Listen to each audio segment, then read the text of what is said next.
अब खेल उपजके कहूँ कारण ए तो इच्छा भई उत्पन्न। त इच्छा कसले गरे भने तपाई हामी सबैलाई थाहा छ। परम धामको त्यो सत चित आनन्द अनन्त अद्वैत साकार प्रेम जीवन सुन्दर यी विशेषताहरूमा सुसज्जित रहने परमात्माहरूले परम धामको पातशाही बाह्य तत्त्वको इशक अनि धनीको साहेबीलाई बुझ्न सकेनन् र त्यो बुझ्नको लागि दुःखको खेल हेर्नै पर्ने हुन्थ्यो। किनकि दुःख आयुषको आवत दुःखलाई वास्तविक रूपमा नचिनेसम्म सुखको महत्त्व थाहा हुँदैन र परम धाम भित्रै राखेर ब्रह्मात्माहरूले राज्य महाराजले पनि खेल देखाउन नसक्ने अवस्था थियो। किनकि दुःख भन्ने चीज नै परम धाममा छैन। खिलवतमा एउटा बडा सुन्दर चौपाई छ। कोही काम खुदा से न भए ऐसा न कहिए कोई, पर एक काम ऐसे पक्का मिले सो हक से भी न भए। कुनै काम पनि ब्रह्मले गर्न सक्छ।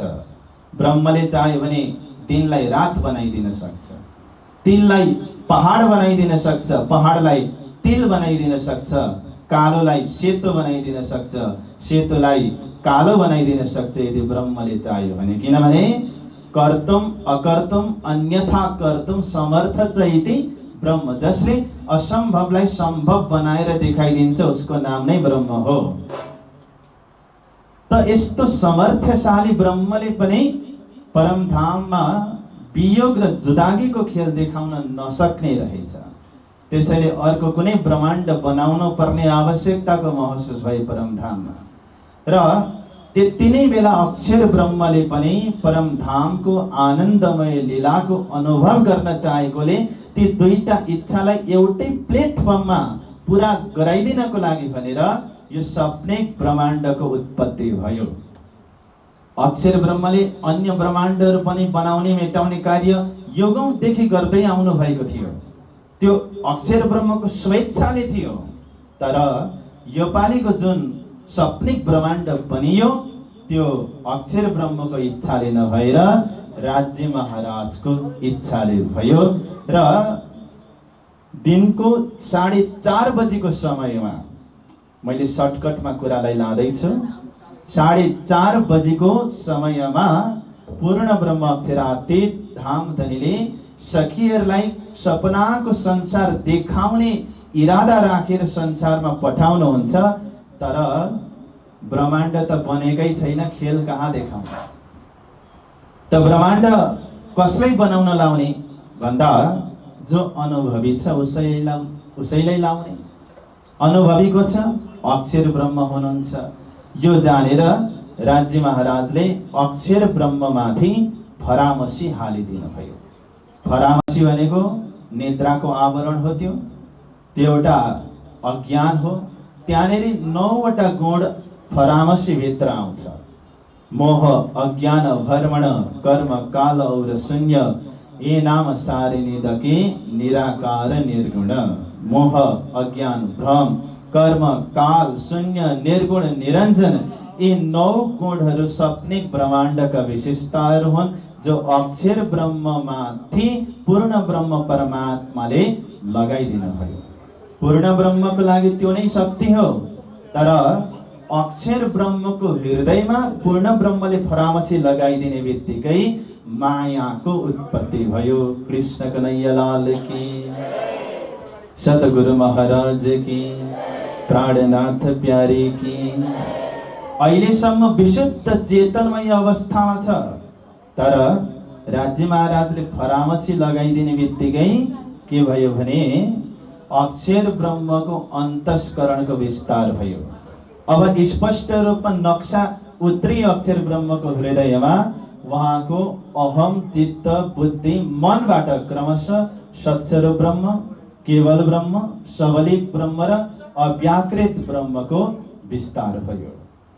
र त्यो फरामसी जुन अज्ञान लगाइदिनु भएको छ, सबैभन्दा पहिले एउटा प्रश्न म सोध्छु र उत्तर पनि मै दिन्छु कि सत्स्वरूपलाई अज्ञान र निद्रा कसरी उत्पत्ति भयो?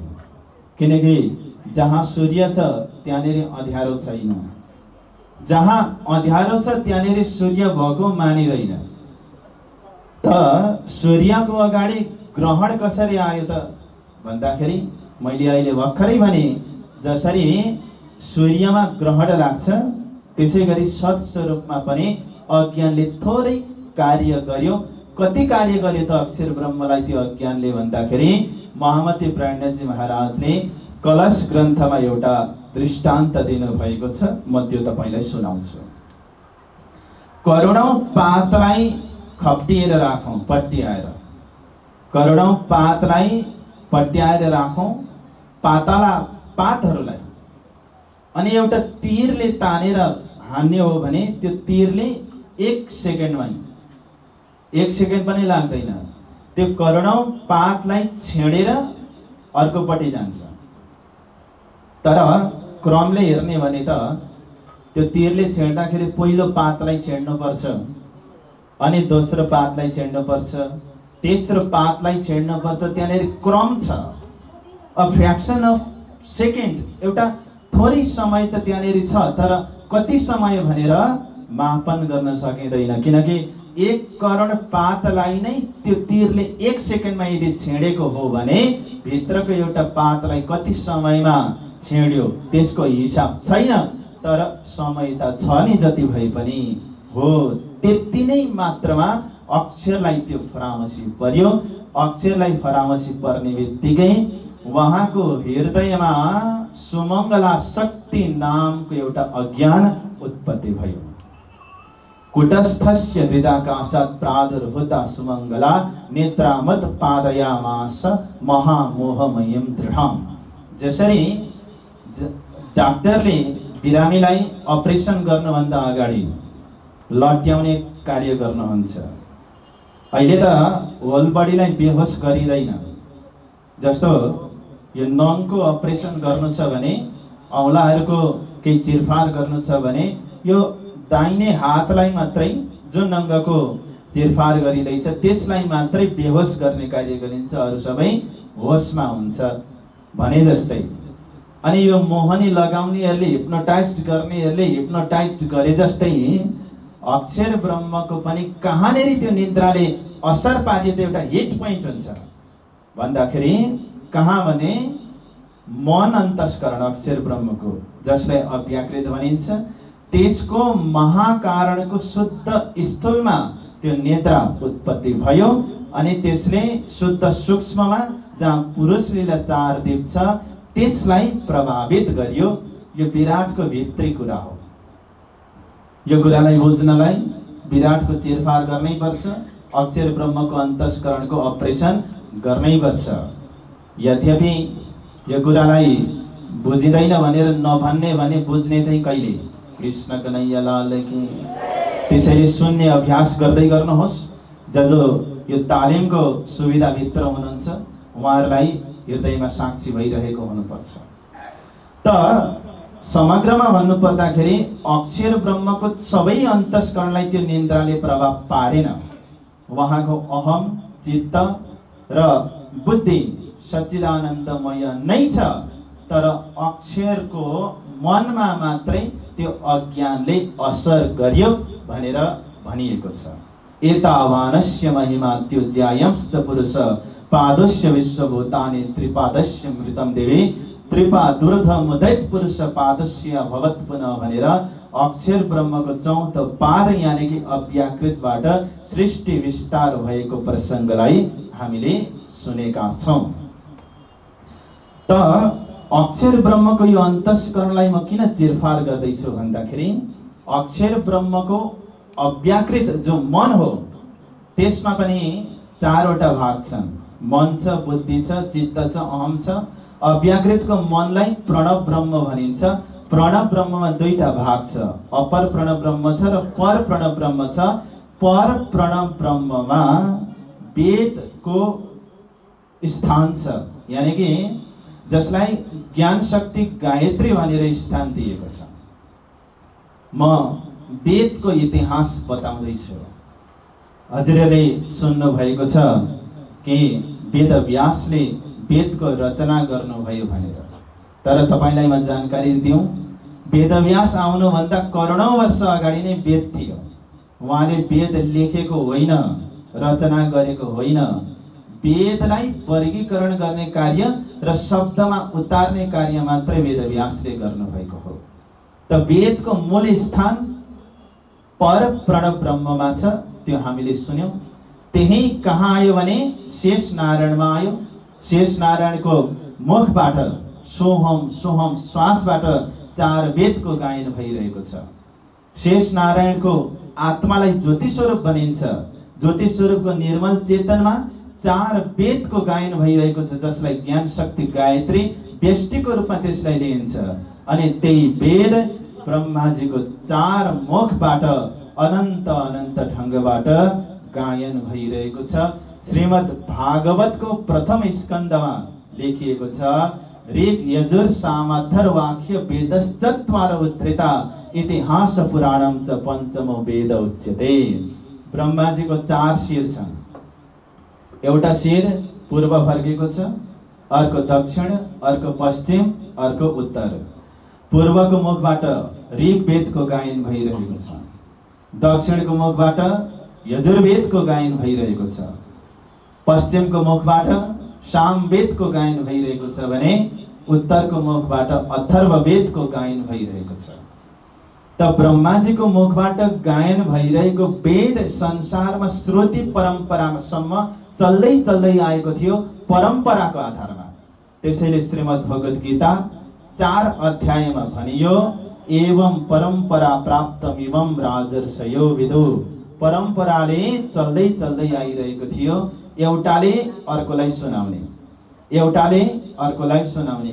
यो परम्परामा वेद थियो, लिखितमा थिएन। कहिले? व्यास आउनुभन्दा अगाडिसम्म। भगवान विष्णुको 24 अवतार सत्यलोकबाट हुन्छ।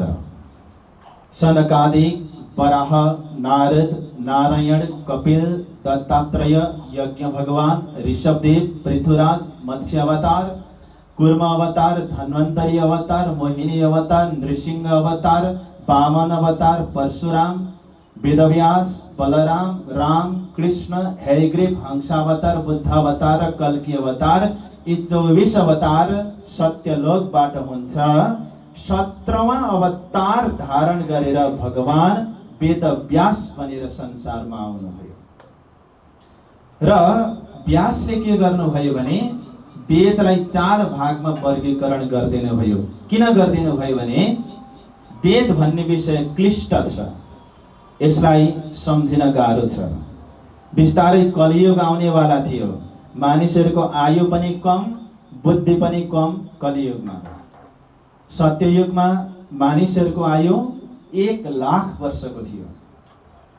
त्रेतायुगमा 10% घटेर आयो, 10,000 भयो। द्वापर युगमा अझै त्यसको 10% घटेर आयो, 1000 वर्षको भयो भने कलियुगमा मुस्किलले त्यसको 10% 100 वर्षको आयु हामीलाई प्राप्त छ। आयु पनि कम्ती छ, बुद्धि पनि कम्ती छ। नारदजीले पृथ्वीमा घुम्दै घुम्दै जाँदा के देख्नुभयो? भागवतको महात्म्यमा आउँछ, मन्दा सुमन्द मतयो मन्द भाग्य युपद्रुतः। भाग्य पनि मन्द छ, बुद्धि पनि मन्द छ। भाग्य र बुद्धिमा एउटा राम्रो र अर्को ठिकैको भइदिए चल्थ्यो। भाग्य चाहिँ टन्नै छ, बुद्धि छैन भने पनि त्यो मान्छे सफलै हुन्छ। भाग्य छैन, बुद्धि चाहिँ छ भने उसले भाग्य आफैले कोर्छ। त्यसैले भन्ने गरिन्छ नि, हत्केला हेरेर भाग्य बताइन्छ नि, तर भाग्य त उसको पनि हुन्छ जसको हत्केला नै हुँदैन। त बुद्धि छ भने आफ्नो भाग्य उसले आफै कोर्छ। तर कलियुगमा के छ भने न त बुद्धि छ न त भाग्य छ। यसैलाई विचार गरेर वेदव्यासले वेदलाई 4 भागमा वर्गीकरण गर्नु हो, उनीहरूको दिमागले धारण गर्न सकोस् भनेर ऋग्वेद, यजुर्वेद, सामवेद र अथर्ववेद, यसमा 1 लाख मन्त्रहरू छन् वेदभित्र। र 3 प्रकारको ज्ञान छ वेदमा।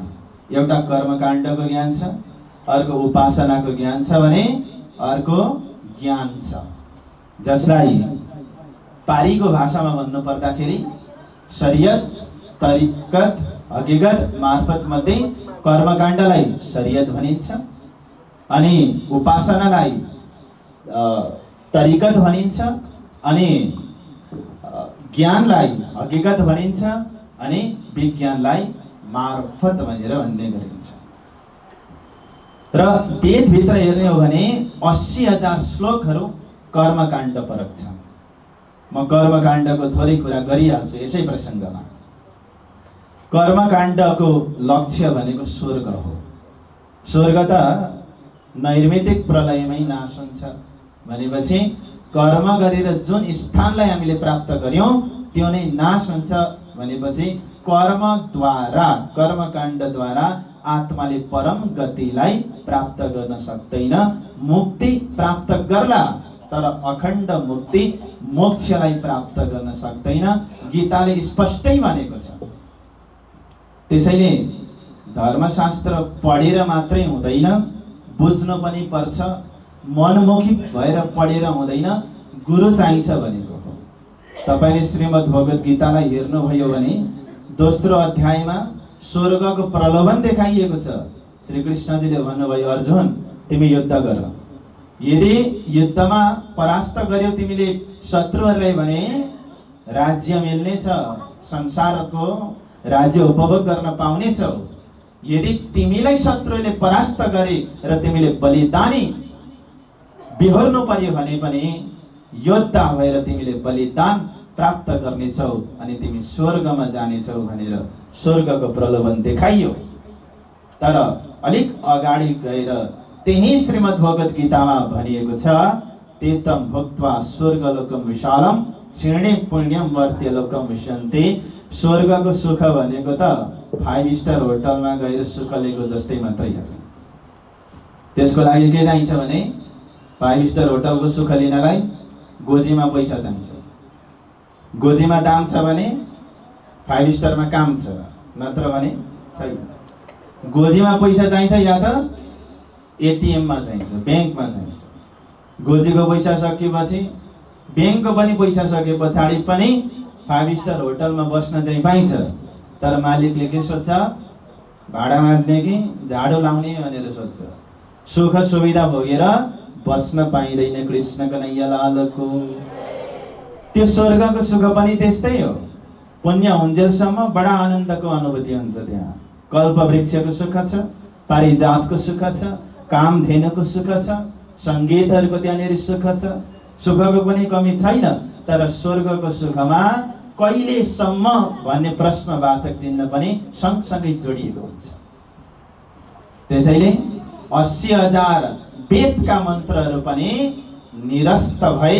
कति बेला भए भन्दाखेरि जब उपासना परक मन्त्रहरू आए तब 80,000 कर्मकाण्ड परक मन्त्रहरू आफै गौण बने, छायामा गइदिए। भन्नुको मतलब कर्मको लक्ष्य स्वर्ग हो, उपासनाको लक्ष्य वैकुण्ठ हो। अनि मान्छेलाई सोद्धाखेरि पनि स्वर्ग जाने कि वैकुण्ठ भन्दाखेरि धेरैले वैकुण्ठ नै जाने नि, किनकि सालोक्य, सामिप्य, सारूप्य, सायुज्य 4 प्रकारको मुक्तिले छोडेर भाइ कोही स्वर्गमा जान्छ त हरेकले भन्छ नि। स्वर्ग छोडेर वैकुण्ठको लक्ष्यलाई प्राप्त गर्ने चेष्टा गर्नु भनेकै कर्मलाई तिरस्कार गरेर उपासनालाई अवलम्बन गर्नु हो। उपासना आउने बित्तिकै कर्म छायामा पर्छ। यो कुरा महामती प्राणजी महाराजले मार्फत सागर ग्रन्थमा भन्नुभएको छ। एक दुजीको मनसुख करे आयत आयतको। एउटा आयतले, एउटा वाक्यले अर्को आयत वाक्यलाई निरस्त गरिदिएको छ, रद्द गरिदिएको छ। कहाँनिर भन्दाखेरि धर्मशास्त्रमा हेर्दाखेरि, जसको उदाहरण मैले अघि भर्खरै दिएँ, 2 अध्यायमा स्वर्गको प्रलोभन देखाइयो गीतामा। अगाडि गएर भनियो स्वर्ग नाश हुन्छ भनेर, त खण्डित भयो कि भएन? भयो। भनेपछि उपासना परक जम्मा 16,000 मन्त्रहरू छन् वेदमा। त्यो आउने बित्तिकै 80,000 वेदका मन्त्रहरू निरस्त भए, रद्द भए। अब रह्यो 80,000 कर्मकाण्डको भयो, 16,000 उपासनाको भयो, 1,00,000 श्लोकमा बच्यो कति? 4,000 बच्यो। 4,000 श्लोकहरू ज्ञान परक छन् वेदमा। अब 4,000 श्लोक आउने बित्तिकै अगाडिका 80,000 अनि 16,000 पनि आफै गौण भए, छायामा परिदे अनि केवल 4,000 श्लोकहरू मात्रै महत्त्वपूर्ण भनेर वेदमा मानियो। र यो क्रम चलिरहेको थियो। वेदव्यासले वेदको रचना गरिसक्नुभयो, तर उहाँ चुप्प लागेर बस्नु भयो। किनकि वेदलाई एउटा पढ्ने मापदण्ड राखिएको छ। अनाधिकारीले वेद पढ्नु पनि हुँदैन, सुन्नु पनि हुँदैन भन्ने मान्यता अगाडि सारिएको छ। विशेष गरी शूद्र जातिले, पतितले र स्त्रीहरूले वेदको अध्ययन गर्नु हुँदैन भन्ने मान्यताको कारणले गर्दाखेरि अर्को एउटा ग्रन्थ रचना गर्नुपर्ने आवश्यकता, त्यो आविष्कारको आवश्यकता महसुस भयो वेदव्यासलाई र उहाँले महाभारत ग्रन्थको रचना गर्ने सोच बनाउनु भयो। र महाभारत ग्रन्थ रचना गर्नु अगाडि उहाँले एउटा लेखक खोज्नु भयो। महाभारत त रचना गर्ने, तर लेख्दिने कसले भन्दाखेरि गणेशजीको पासमा जानुभयो, किनकि लेखन कार्यमा उहाँ कुशल। र गणेशलाई गएर भन्नुभयो, गणेशजी म महाभारतको रचना गर्नेवाला छु, तपाईले लेखिदिनुपर्छ। गणेशजीले भन्नुभयो, ठिक छ म लेखिदिन्छु, तर एउटा शर्तमा। के शर्त? म लेख्न थालेपछि मेरो कलम रोकिन हुँदैन। जब तपाईले भनिसक्नुहुन्छ अनि म उठ्छु अनि फेरिदेखि म लेख्नेवाला छैन, म लेखेको लेखै गर्छु, तपाईले भनेको भने गर्नुपर्छ। यो त एउटा विषादको कुरा भयो। अनि वेदव्यासले भन्नुभयो, गणेशजी ठिक छ, तपाईको कलमलाई म रोकिन दिन्न, तर तपाईले जे लेख्नुपर्छ बुझेर मात्रै लेख्नुपर्छ। बोले कृष्ण कन्हैया लाल की। यो शर्त भयो र गणेशजीले वेदको रचना गर्न थाल्नुभयो, महाभारतको रचना गर्न थाल्नुभयो। महाभारतमा पनि 1,00,000 श्लोकहरू छन् र संसारको सबैभन्दा ठुलो ग्रन्थको रूपमा महाभारतलाई लिइन्छ, जहाँ 18 पर्वहरू छन्। यद्यपि वेदव्यासलाई हृदयमा शान्ति भएन। कता कता अतृप्ति, कता कता अधुरोपन, कता कता असन्तुष्टिको अनुभव हृदयमा हुन थाल्यो। बेचैन उहाँ हुनुभयो र उहाँले 17 पुराणको पनि रचना गर्नुभयो, तब पनि उहाँलाई सन्तोष मिल्न सकेन। व्यासको असन्तुष्टि भनेर श्रीमद् भागवतको प्रथम स्कन्धको 4th अध्यायमा स्पष्ट उल्लेख गरिएको छ। र चिन्तित अवस्थामा बसिरहेको देखेर नारदजी आउनुभयो र नारदजीले भन्नुभयो, व्यासजी तपाईको यो असन्तुष्टि के को लागि? व्यासजी भन्नुहुन्छ, मैले 4 वेदको रचना गरेँ, महाभारतको पनि मैले रचना गरेँ, 17 पुराणको मैले रचना गरेँ, यद्यपि मलाई शान्ति छैन। किताबका ठेलीहरू त धेरै भए, तर मन कता कता बेचैन छ। मलाई किन शान्ति भएको छैन, तृप्ति मलाई किन भइरहेको छैन भन्दाखेरि नारदजीले हेर्नुभयो, महाभारतलाई हेर्नुभयो अनि वेदलाई हेर्नुभयो। नारदजीले त गाली गर्दै भन्नुभयो, वेदव्यास तिमीले कल्याणको कार्य गरेनौ, तिमीले त जीवलाई कल्याणको कार्य गर्नु पर्थ्यो, तर तिमीले त डुब्दै गरेकोलाई उकास्नु त होइन, अझै छातीमा ढुङ्गा बाँधेर तिमीले छोडिदियो। तिमीले तमाम ग्रन्थहरू त रचना गर्यौ, तर तिमीले के मात्रै गरेछौ भने कागको तीर्थ मात्रै बनाइछौ भन्दिनु भयो। कागको तीर्थ भनेको घरको जुठेल्न, फोहोर फ्याँक्ने ठाउँलाई के भनिन्छ? जुठेल्न भनिन्छ। कागको लागि त्यही तीर्थ हो। यो स्पष्ट भन्नुभयो। यो कुरा भागवतमै लेखिएको छ।